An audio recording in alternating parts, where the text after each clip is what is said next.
Beijing is facing the worst floods it has seen in decades. From the 23rd of July to 29, the capital endured 147 straight hours of rain, nearly 40% of its annual rainfall in 1 week. The result was catastrophic. 44 confirmed dead, 9 missing, and over 300,000 people affected, according to official figures. But eyewitnesses and online reports tell a darker story. Some claim over 100 bodies were recovered. Before we dive into all of this, let us know in the comments where you're watching this video from. Connecting with viewers across the world is a huge source of inspiration for us. The storm devastated the city's northern districts, with Miyun, Huairu, Pinggu, and Yanqing suffering the worst damage. But nowhere was the tragedy more gut-wrenching than Taishatun Elderly Care Center in Miyun, where 31 seniors drowned, unable to move as water rushed in. On the 28th of July, rescue crews reached the care home, but raging currents blocked entry. Of the 69 elderly residents, 55 were disabled or partially disabled. Only 8 staff were on site. By the time waters receded, what remained were 2-meter-high flood stains and a muddy handprint on the wall, believed to mark someone's final, desperate struggle. Survivor named Fu told China Youth Daily that he was knocked down by the water around 6 a.m. and escaped through a window with a caregiver's help.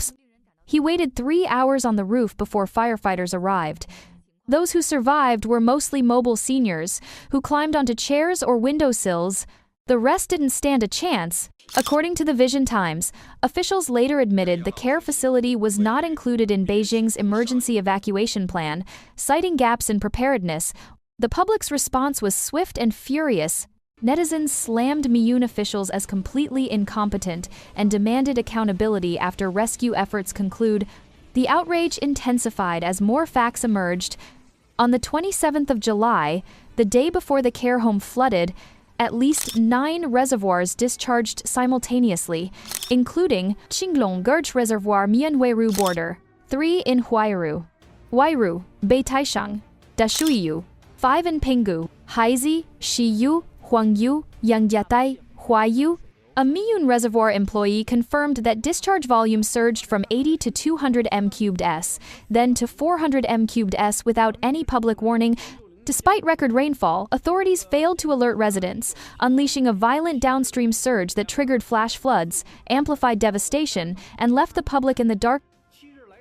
Beijing officials at a subsequent press conference avoided answering how many dams had failed, how many discharges occurred, or how many towns were buried under mud and debris. Entire mountain villages experienced landslides, road collapses, destroyed bridges, washed away vehicles and homes with up to 5 separate mudslides in some areas. The silence only fueled suspicion that critical data was being deliberately suppressed. By the 30th of July, Miyun was a disaster zone. Thick mud, crushed homes, blackouts, communication breakdowns, and bodies tangled in debris. Nearby in Huangyangku village, residents reported that a neglected, dilapidated reservoir collapsed without warning. Homes were obliterated. People vanished. In Hebei province, just across the border, Xinhua news agency confirmed 8 dead and 18 missing in Ludaohe town, Xinglong County. But volunteers on the ground revealed a deeper crisis. Duziu Township, with 7 villages and nearly 7,000 residents, had gone completely dark, no power, no signal, and no contact with officials. Its fate remains unknown. The township borders Pinggu, Beijing, and Jizhou Tianjin, both flooded epicenters in what state media has called the worst flooding in 70 years. And while the Taishatun care home tragedy made headlines, other institutions did not. A Beijing resident surnamed Li told the Epoch Times she saw orphanages entirely swept away. Only the care home was reported. Several orphanages over there were silenced. No one's allowed to talk about it. She added, guesthouses, farms, and small businesses in Miyun were basically all wiped out. Despite rising death tolls, Beijing authorities remained silent until after Xi Jinping and Premier Li Qiang made public references to major casualties on the 28th of July. Only on the 29th of July did officials release the number 30 deaths, and it wasn't until the 30th of July that the care home's 31 fatalities were confirmed. The 2-day delay triggered intense speculation. Mr. Zheng, speaking to the Epoch Times, echoed widespread skepticism. I don't believe the official numbers. No one does. In the 2021 Zhengzhou floods, they said only a few died until Premier Li Keqiang visited and the truth came out. Over 300 dead. This is no different. Media professional Miss Wang agreed, calling the government deliberately evasive. Xi Jinping never visits disaster zones. He won't go, and he won't let others go. Even during COVID, he spoke to Wuhan's frontline workers from hundreds of meters away. On a screen, he's completely disconnected. Every crisis shows it. She contrasted this year's silence with last year's Zhuozhou floods, which got wide coverage because they were protecting the prestigious Xiong'an area. This year, total blackout. You can't even find videos. People upload flood footage. Officials say it's AI generated. We all know that's false. This government is utterly inhumane. Not only does it ignore the victims, it opens dams to save cities by drowning villages. Political commentator Li Linyi concluded bluntly. The CCP doesn't disclose casualties to inform the public, it does so to protect power. Timing, numbers, everything is based on internal stability and political calculation. Eventually, they'll blame a few local officials, but in a real democracy, Xi Jinping, Li Qiang, and the CCP itself would have resigned long ago. But as outrage spread and questions mounted, attention turned to one central player behind the disaster's scale, the Miyun Reservoir, whose rare discharges have, throughout history, coincided with moments of national crisis. If you're still watching, comment 1 so I know you're still with me. 3 floods, 3 crises, what the Miyun Reservoir is trying to tell us. As for the Miyun Reservoir, since its completion, the reservoir has released water only 3 times each during a national crisis, and each time it sent a message louder than the flood itself. The threat of war. The first discharge came during the peak of Sino-Soviet tensions. With war looming, Marshal Lin Biao reportedly pointed at the Miyun Reservoir on a military map and warned, if the Soviets strike, one of their deadliest tactics would be blowing up this reservoir. The logic was chilling. Breach the dam, unleash billions of cubic meters of water down the Shabai River, and drown Beijing under 2 meters of floodwater. In response, the Chinese military declared top-level combat readiness, and the government ordered the reservoir completely drained, not for flood control, but as a preemptive defense against hydrological warfare. It was the reservoir's first release, and a stark signal of the era's geopolitical volatility. 1976. Earthquake aftershock. The second discharge followed the devastating Tangshan earthquake, which struck just 150 kilometers away. Though distant, the quake exposed a fatal flaw. The Miyun Dam's structural fragility. Built between 1958 and 1960, during the Great Leap Forward, the dam had been constructed with minimal equipment and mass manual labor, with an estimated 200,000 to 300,000 workers hauling materials by hand and building the dam without proper equipment. Though the scale was grand, the quality inevitably suffered. When seismic waves hit, the reservoir suffered massive landslides and near collapse, reportedly displacing tens of thousands of cubic meters of earth. Beijing was at risk again. The central government dispatched 2 divisions of engineering and railway troops. As they reinforced the dam, they simultaneously lowered the water level through emergency discharge, relieving pressure just in time. Their operation is widely credited with preventing catastrophe. 2025. The third time. Without warning. Now, the reservoir has released water again unannounced amid record rains, public confusion, and an eerily familiar silence from officials. The timing has triggered more than meteorological concern. The first release responded to external threat, the second to natural disaster, but what about this third one? With rumors swirl of Xi Jinping losing grip, with rising factional tension inside the party, and the country's leadership unusually quiet, many are asking, was this really just about flood control? Or is this a political act disguised as hydrological necessity, a diversion, a pressure valve, or a signal from a leadership on shaky ground? The Miyun Reservoir has long been considered the strategic shield of Beijing, but its discharges don't just move water, they move public perception. And this third event, lacking warning or transparency, has stirred widespread suspicion. In today's China, When facts are unclear and leadership is silent, symbolism speaks volumes. This flood may not just be submerging villages, it may be signaling a political fault line beneath the surface. And so, the question remains, this third flood, is it nature, or is it power leaking through the cracks? Born of fire, afraid of water, Xi Jinping's disappearing act during disasters sparks suspicion.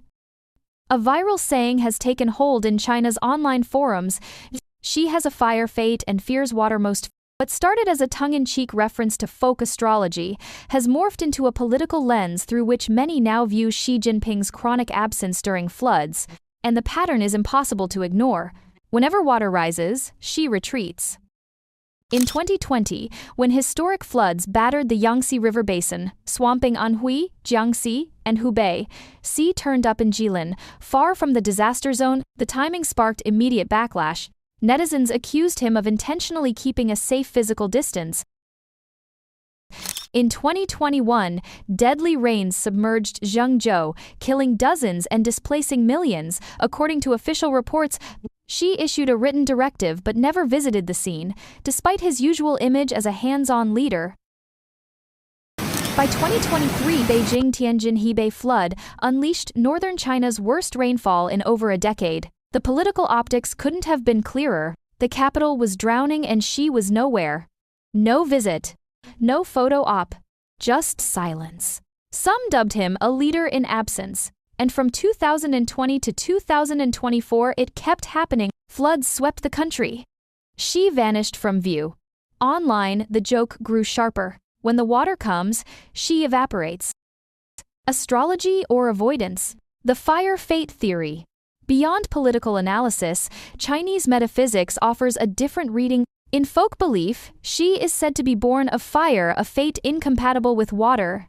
Official records show Xi was born on the 15th of June, 1953, the fifth day of the fifth lunar month Duanwu Festival, or Dragon Boat Day. Traditionally viewed as inauspicious, this date is known for extreme yang energy symbolized in folklore as double poison. In Wu Xing, or five elements theory, Duanwu lands just before the summer solstice, when fire energy peaks. Fire represents power and rigidity. Water symbolizes wisdom, life, and adaptability. Fire and water clash. Astrologers argue this isn't just poetic metaphor, it's fate, with some claiming that Xi cannot be near water. The elements are at odds. Contact, ein vit disaster. A superstition with imperial echoes. Xi wouldn't be the first Chinese leader to fear the fifth day. Emperor Huizong of the Northern Song dynasty was also born on Duanwu but officially changed his birthday to the 10th of October to avoid bad omens. Lord Menchang, a Warring States statesman, shared the same birth date. Despite early glory, he died, disgraced, a cautionary tale still passed down. In Taiwan's metaphysical circles, the pattern is well studied. Experts warn that Duanwu-born rulers must lead with humility or risk destruction by their own nature. Xi's centralized power, cult of personality, and unyielding governance, they argue, are hallmarks of unchecked fire energy, which means power without water's balance.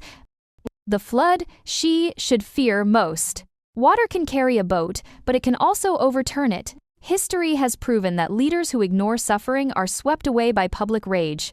No matter how fierce the fire, it cannot resist the tide of history. In the end, Xi Jinping's greatest threat may not be the floods he avoids, but the rising wave of discontent just beneath his feet. Temple of Heaven flooded is the regime facing doom. In the summer of 2023, torrential rains swept across northern China, and Beijing was hit by an extraordinary flood. But what captured the nation's attention wasn't just the rising water, it was where the water went. Both the Temple of Heaven and the Forbidden City, symbols of imperial power and divine legitimacy, were flooded. This wasn't just a weather anomaly. Within China's historical and cultural tradition, events like these carry profound symbolic weight. In dynastic history, the end of a regime is often marked by a convergence of catastrophes, floods, droughts, locusts, epidemics, and uprisings. Abnormalities in the heavens and earth were long considered clear signs that heaven no longer supported the ruler. History shows that this pattern is no coincidence. If you're still watching, comment 1 so I know you're still with me. In 1640, during the 13th year of Emperor Chongzhen's reign at the end of the Ming dynasty, records describe flooding inside Beijing's Meridian Gate, widespread inundation, locust plagues, and rising banditry. A year later, Chongzhen hanged himself on Coal Hill. The Ming dynasty fell. These events, recorded in the history of Ming, have since been interpreted as proof that heaven's mandate had ended. At the end of the Qing dynasty, around 1900, a similar convergence occurred. The Boxer Rebellion broke out alongside devastating floods.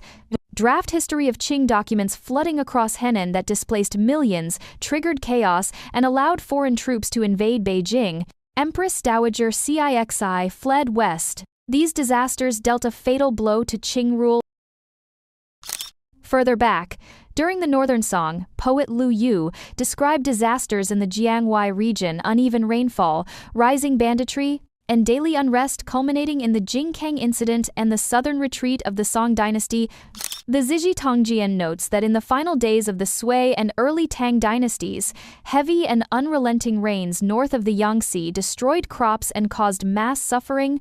It was during this turmoil that Li Yuan rose to power and founded the Tang.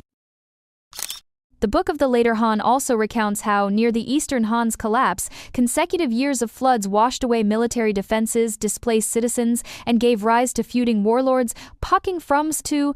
These are not coincidences. They are the historical shadows of collapsing authority and cosmic warnings. Now, in 2025, both the Temple of Heaven and the Forbidden City have once again been struck by flooding. For those familiar with China's traditional political culture, the symbolism is inescapable and chilling. Is this the darkest moment yet for Xi Jinping and the Chinese Communist Party? The Temple of Heaven was the sacred place where Ming and Qing emperors prayed to heaven, the physical site representing the divine legitimacy of their rule.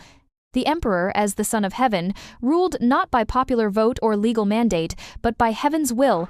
Each winter solstice, he would personally offer sacrifices there, symbolizing his role as the bridge between heaven and earth. In contrast, the Temple of Earth represented agriculture, livelihood, and the people's food supply. So, when the Temple of Heaven floods, it is deeply symbolic. Heaven's mandate is severed. The emperor's authority is unstable. The sacred has been defiled. This isn't just about religious order, it signals that heaven no longer favors the sitting ruler. For feng shui masters and folk watchers alike, this is known as an ominous sign of great misfortune. In fact, even before this incident occurred, feng shui masters from both Hong Kong and the mainland had already predicted that 2023 would mark a major decline in the CCP's fate. The flooding of the Temple of Heaven was seen as one of the signs indicating a turning point in its fortunes. Add to that the third ever discharge in the history of the Miyun Reservoir in 2025, an extremely rare event, and the pattern becomes impossible to ignore. Floods and regime collapse often go hand in hand. Today, China faces economic decline, rising public anger, and a volatile political structure. Xi Jinping is rumored to be losing real power behind the scenes. International pressure is mounting. Domestic discontent is growing, especially among flood-hit communities. And now, even the symbolic seat of heaven's blessing has been breached by water. The implications extend far beyond disaster response. They strike at the heart of political legitimacy. And remember, within the Temple of Heaven stands the Echo Wall, famous for carrying voices along its curve. History doesn't repeat itself, but it echoes. So now the question is, could this flooding of the Temple of Heaven and the Forbidden City be the echo of the CCP's approaching end? That's all for today's episode. If you found this story insightful, share your thoughts in the comments section and let us know what you think about the topic. Don't forget to like and subscribe so you don't miss any future episodes. Thanks for staying tuned. We'll see you next time.